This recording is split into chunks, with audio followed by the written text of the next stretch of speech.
Buen día, quería mostrarles que me llegó este secador de pelo. Me llevo un pedazo.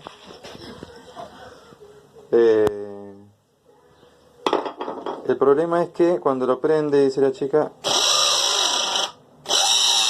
hace ese ruido y después se detiene y ya no funciona más. Ahora vamos a desarmarlo y vamos a ver qué es lo que pasa. El problema estaba acá adentro, este ventiladorcito se había movido al caer y raspaban las paletitas contra este plástico que protector. Lo acomodamos a la aleta, la turbinita esa, y quedó funcionando perfectamente.